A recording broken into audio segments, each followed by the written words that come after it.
தாத்தா, சின்ன வயசுல நான் ஸ்கூலுக்கு போக மாட்டேன்னு அடம் பிடிச்சா நீங்க என்ன பண்ணுவீங்க? வற்புறுத்தி ஸ்கூலுக்கு போக வைப்பேன். சின்ன வயசுல சாப்பிட மாட்டேன்னு அடம் பிடிச்சா நீங்க என்ன பண்ணுவீங்க? வற்புறுத்தி சோர்த்திக்க வைப்பேன். சின்ன வயசுல நான் தூங்க மாட்டேன்னு அடம் பிடிச்சா நீங்க என்ன பண்ணுவீங்க? வற்புறுத்தி பாட்டு பாடியாவது தூங்க வைப்பேன். அதே மாதிரி நான் இப்ப கல்யாணம் பண்ணிக்க மாட்டேன்னு அடம் பிடிச்சா நீங்க என்ன பண்ணணும்? சரின்னு வற்புறுத்தாம விட்டுற வேண்டியதான். இப்பதான் நீ சின்ன பிள்ளை இல்லையே. தாத்தா, நான் எப்பவும் உங்களுக்கு சின்ன குழந்தைதான். அப்பா வற்புறுத்தி கல்யாணத்தை பண்ணுவீங்கிற. ஆமா தாத்தா, நான் மாப்பிள்ள கூட முடிவு பண்ணிட்டேன். ஏம்மா இதே இவ்வளவு சுத்தி வளைச்சு சொன்ன? மாப்பிள்ளை யாருமா? நம்ம சந்திரதான்.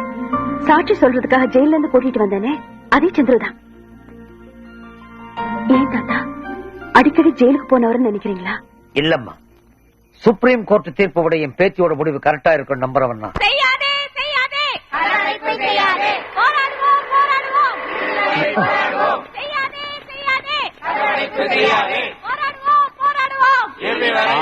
பொடி தூக்கிட்டு ஊர்வலம் கிளம்பிடுறாங்களா? என்ன நாடுப்பா இது, நம்ம மூடு தெரியாம.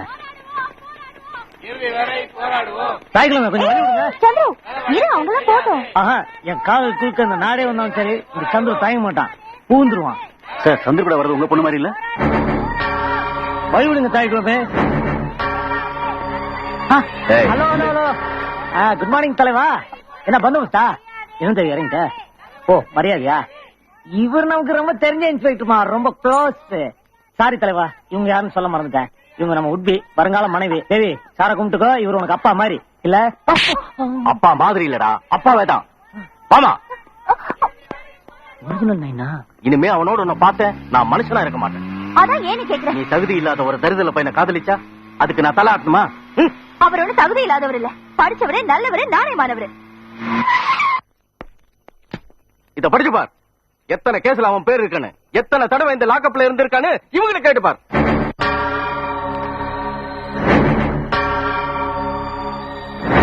இதுலயும் உனக்கு நம்பிக்கை இல்லைன்னா அவன் மாசத்துல எத்தனை நாள் உள்ள இருப்பான்னு சென்ட்ரல் ஜெயில போய் விசாரிச்சு பார்.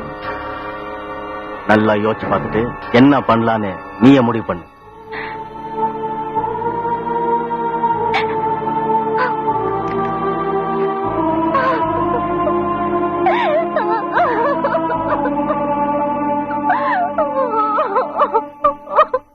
தாத்தா, சந்திர கிட்ட என்ன பேசணுமோ அதை மட்டும் தான் பேசணும்.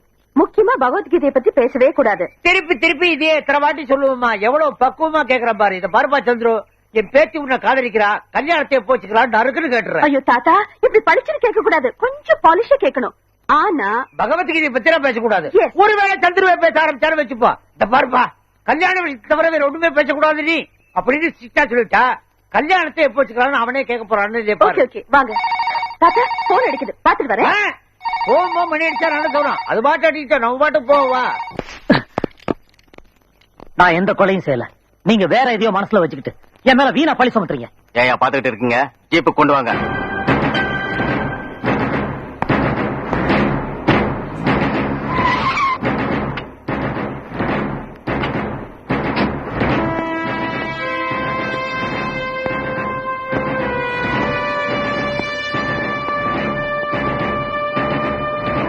இன்ஸ்பெக்டர், ஏன் அவரை அரெஸ்ட் பண்ணி கூட்டிட்டு போறீங்க? உங்க அப்பா தனசேகர கொலை பண்ணதுக்காக.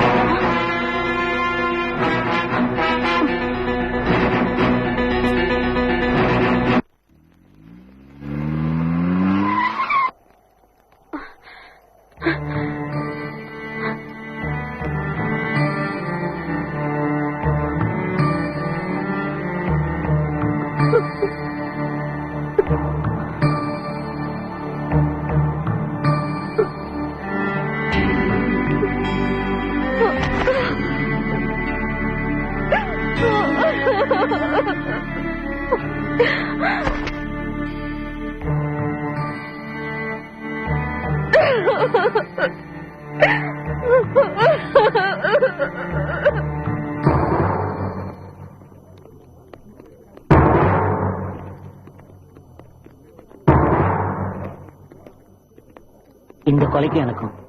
நீங்க என்ன சொல்ல போறீங்கன்னு எனக்கு தெரியும். எங்க அப்பாவை நீங்க கொலை பண்ணலன்னு சொல்ல போறீங்க, அதானே? நிச்சயமா நீங்க பண்ணிருக்க மாட்டீங்கன்னு நான் நம்புறேன். உங்களை எப்படி வெளியே கொண்டு வருதுன்னு எனக்கு தெரியும். நீங்க தைரியமா இருங்க. சந்திரசேகர், சந்திரசேகர், சந்திரசேகர்,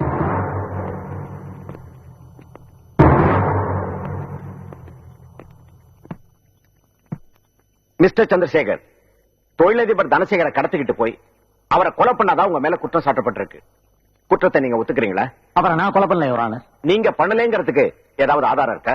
யுவர் ஆனர், என்னுடைய கட்சிக்காரர் சந்திரசேகருக்கும் கொலை செய்யப்பட்ட தனசேகருக்கும் எந்த சம்பந்தமும் இல்ல.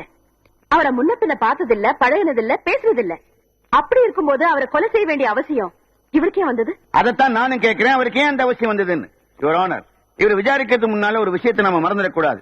இவர் கோர்ட்டுக்கு வர்றதோ, கூண்டுல ஏறுறதோ, ஜெயிலுக்கு போறதோ இது முதல் தடவை இல்ல. எத்தனையோ கேஸ்ல பிடிபட்டு எவ்வளவு தடவை ஜெயிலுக்கு போயிருக்கார். இவர் பல தடவை ஜெயிலுக்கு போனது உண்மை. ஆனா ஏன் போனாருன்னு யாருக்காவது தெரியுமா?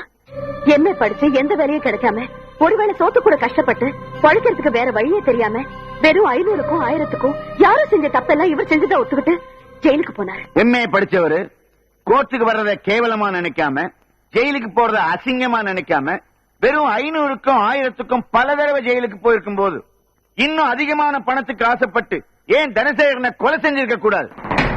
இத நான் வெறும் யூகத்துல மட்டும் சொல்லல. இவரை அரெஸ்ட் பண்ண இன்ஸ்பெக்டரோட சாட்சி ரொம்ப ஸ்ட்ராங்கா இருக்கு. போலீஸ் டிபார்ட்மெண்ட் பத்தி நான் சொல்லி தெரிய வேண்டிய அவசியம் இல்ல. ஒருத்தர் செஞ்ச குற்றத்தையோ கொலையையோ இன்னொருத்தர் செஞ்சதா சொல்லி அவன் மேல கேஸ் போட்டு உள்ள தள்ளிடுவாங்க. போலீஸ் பொறுத்த வரைக்கும் ஃபைல க்ளோஸ் பண்ணணும், குற்றவாளியை பிடிச்சதாக பேர் வாங்கணும். மிஸ் ஜோதி, ஒட்டுமொத்தமா எல்லா போலீஸ்காரங்களையும் அப்படி நினைக்க கூடாது. இந்த கோர்ட்ல அதை பேசவே கூடாது. யுவர் ஆனர், அந்த இன்ஸ்பெக்டர் விசாரிச்சீங்கன்னா எல்லா உண்மையும் தெரிய வரும். Yes, you can proceed. Your honour, police department மேல வக்கீல் அம்மாவுக்கு எந்த அவ்வளவு கோவம் தெரியல. எங்க வேலையை நாங்க ஒழுங்கா தான் செஞ்சுக்கிட்டு இருக்கோம். தேவையில்லாம குற்றம் சாட்ட வேண்டிய அவசியம் எங்களுக்கு இல்ல. நடந்தது சொல்றேன், நீங்களே முடிவு பண்ணிக்கங்க.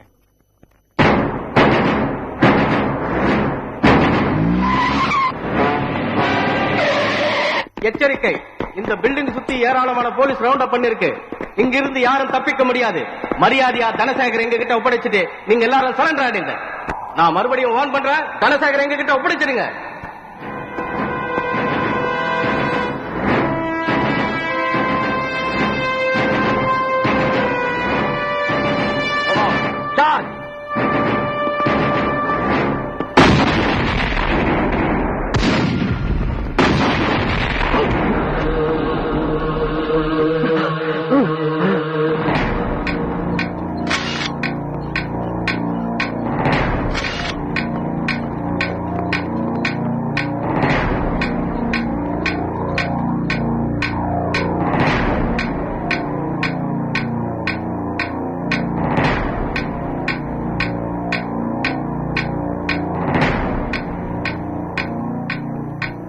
சார், இனிமே ஒரு பழக்கத்துக்கு சான்ஸே இல்ல. கடைசியா கேட்கறதா இருந்தா கேட்டுங்க. சார், மேஜிஸ்ட்ரேட் வரார்.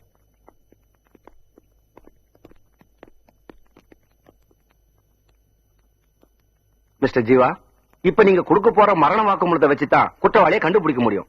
என்ன நடந்ததுன்னு விவரமா சொல்லுங்க. ஜீவா, ஜீவா சொல்லுங்க. யாருக்காக இதை பண்ணீங்க? யார் பண்ண சொன்னது? ஜீவா சொல்லுங்க. ஜீவா,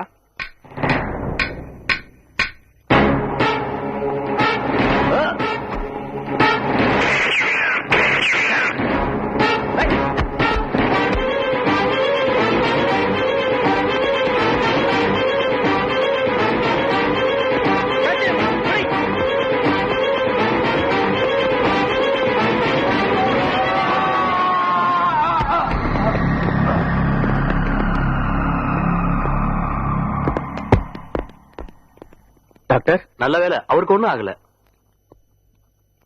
ஜீவா, ஜீவா சொல்லுங்க. ஜீவா, நீங்க உண்மையை சொல்லக்கூடாதுக்காக உங்களை கொலை செய்ய ஆரம்பிச்சிருக்காங்க. இன்னும் அவங்க யாருன்னு சொல்லனா நியாயம் இல்ல. சொல்லுங்க, தனசேகர கொலை செஞ்சது யாரு? சந்துரு, சந்துரு. ஏன் அவரை கொலை செஞ்சீங்க? ஏன் அவரை கொலை செஞ்சீங்க?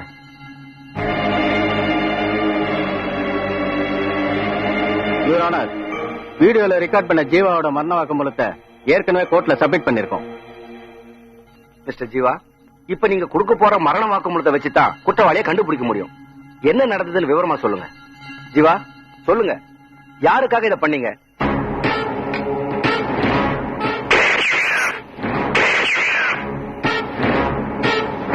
சொல்லுங்க, தனசேகர கொலை செஞ்சது யாரு?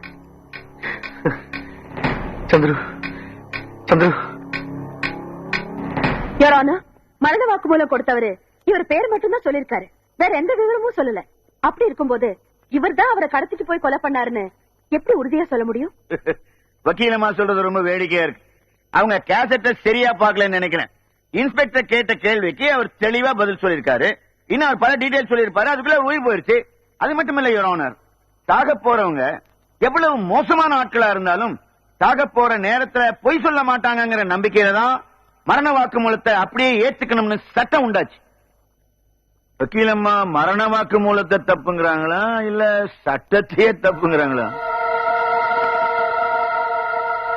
மரண வாக்குமூலம் கொடுத்தவர் பாம்பெடுத்த இடத்தில் இருந்திருக்கிறார் என்பது வீடியோவை பார்க்கும்போது தெளிவாக தெரிகிறது.